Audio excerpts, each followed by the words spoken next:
Hello everyone, AmyR here with Prairie Paper and Ink. Welcome to today's cards and video, which are featuring some of the brand new release from Simon Says Stamp. I will have more on that coming ASAP. I'm scrambling. Anyway, the Rest and Refresh release went live like basically last night, and it just got here. And I opened the box and this set like pretty much jumped right out at me. This is the new Wildflowers set and I love it. Love it. It's huge. It is a 6x8 set. This stamp is huge. You'll see as I stamp it onto an A2 card base just how big one stamp is, and there's two. So of course my mind's whirling. There's like so many things because I love silhouette images, because it's like you can just do really fun backgrounds and then you stamp the image in silhouette and like add a sentiment, call it a day. So that's what I was gonna do, but I immediately in the back of my mind constantly, it's that like, what would this look like in white, gold, and black? So why not?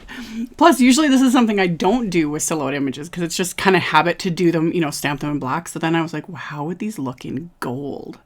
So I have my card base, which is Simon's 120 pound white cardstock. Absolute favorite for card bases. And I am stamping these images with clear embossing ink, and I was using them in the same way I do background stamps, but you could obviously use these in a stamp platform, a Misty, etc. That'd be fine. No problems there. I was just kind of curious to see if I could get, use this like I use a background stamp. So I put it face up there on my work surface, inked it up. I had used my anti-static powder tool on the card base, and then I just pressed the card base into the stamp. And then I'm coating it with Simon's gold embossing powder. And this one image, you can see how big it is. It will cover an A2 card. It is huge and I love it. So I got the whole image covered with that gold embossing powder, let my heat tool heat up really good, and then melted all of this on my card base. I keep turning it in the light because any areas that are grainy are not melted. So I want to make sure I get those with my heat tool.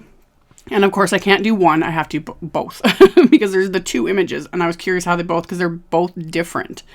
So I did my first card base, and then I have a second card base with the same cardstock, and I'm just going to do the exact same procedure. So I'm going to use my anti-static powder tool on the card base and then ink up the stamp with the clear embossing ink, press that into the stamp really, really well, peel it off, coat it with the embossing powder, and then melt it with the heat tool.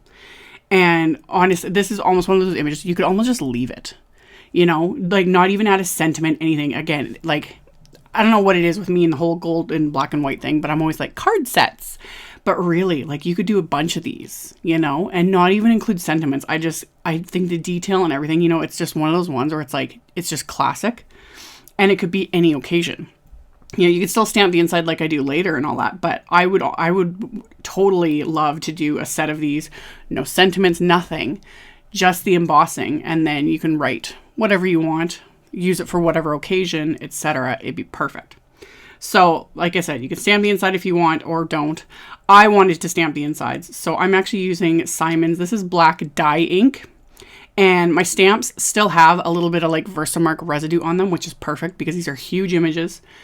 Any sort of stamp with a lot of solid area, and especially when it's brand new, it tends to repel dye inks, etc.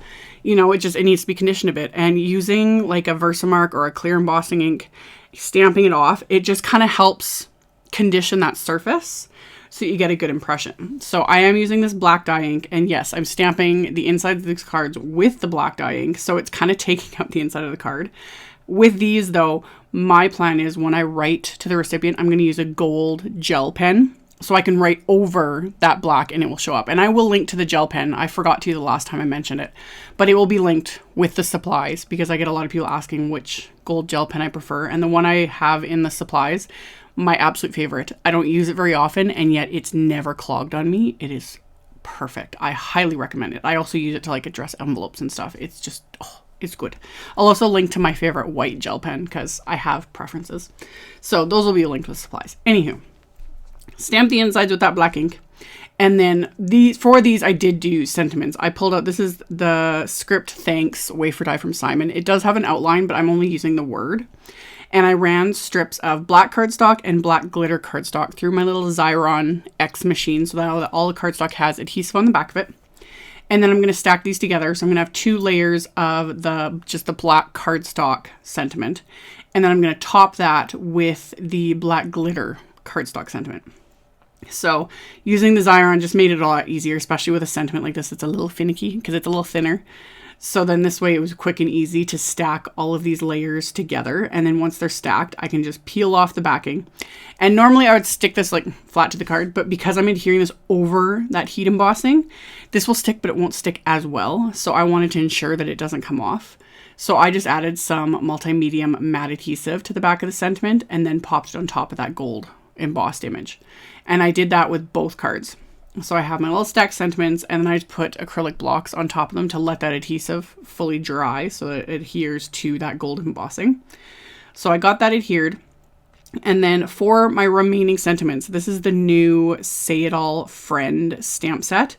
It's another 6x8 set that's like full of sentiments. I'm hoping this is part of like a series that Simon's gonna do and have like different occasions, etc. Because I love sentiment sets, and I love having like the mix of like script sentiments and phrases, etc. And this one is great.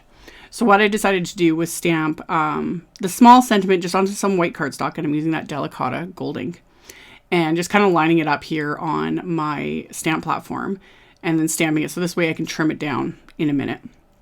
And then I'm going to use 2 different phrases on the insides of the cards. And for these, I knew roughly what was going to happen. I'm going to stamp with the Delicata gold ink, and Delicata gold ink, it is a pigment ink, but when it's something so fine like this, like these little sentiments that, you know, little small fonts, not big, bold or anything, they show up over the black, but they kind of get lost. Now, I haven't shown this in a long time. I did this in other videos. I haven't done it with sentiments though. I honestly wasn't sure if this was going to work, but I was like, oh, it's too late now. I have to do it.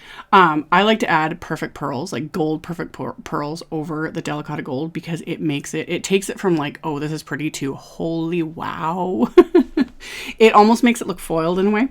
So I had done Christmas cards a couple years ago, or 3 years, whenever. It was a long time ago. But I've shown this in other videos, like brushing perfect pearls over Delicata ink that's been stamped. And I like to use the perfect pearl powder over silver Delicata ink. And then the gold perfect pearls over this Delicata gold is just a match made in heaven. Now, when it's other sentiments or like large images, etc., it's not as iffy with this because these are like such fine sentiments. The thing is to use a very light hand, because I've had other people say, they're like, well, mine's smeared, and you kind of just got to be careful. I let these sit for a little bit. Like, obviously I've sped this up in editing, but I let these sit for a little bit, not too long, but you know, they probably sat for just a few minutes. And then I very, very lightly tap the powder onto this sentiment with a brush. And even here, I'm wiping it with my microfiber cloth to remove the excess powder, but I'm not rubbing it. I'm just very lightly rubbing my cloth to remove the powder. And same with the brush again. I'm just barely tapping. I'm not smearing the brush. I'm not rubbing it in, because that would smear the sentiment. And that's what I was scared of. I was like, oh, after all this, you know, you're right at the end. But it worked. And then I'm just using a very light hand because I don't want to smear those sentiments, because you need to be able to read them. If these were just regular images, I wouldn't worry so much, because it's like, a little smearing is not going to hurt anything. But you need to be able to read it. So this did work, and it made these sentiments pop out a little bit more. And in the light, they catch the light, and it's just gorgeous. So I've used a Swiffer cloth in other videos to remove the excess powder, but this microfiber cloth works great. Mine's getting filthy. It's like covered in ink, but I will just wash it and keep using it. So I wiped off all that excess powder, and then I don't use anything to set them. Depending on what you're doing, you could spray very lightly with water. Because that's technically, there's like resins in Perfect Pearls powders. These are not just mica powders. There are resins in them.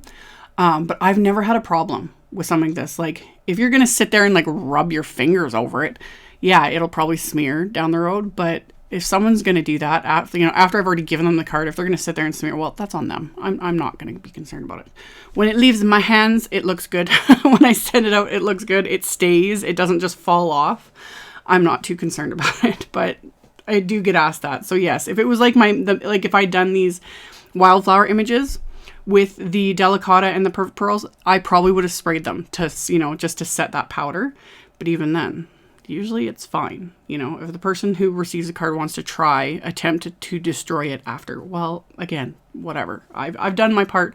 I've put the thought and the effort and the meaning into it, and then I don't worry about it anymore. So those are my random thoughts on that. Because I just remember it's like popping in my head. I get questions about that. So I, of course, added some bling. Couldn't not add bling. This was my solution to splatter. I didn't want to add splatter to these.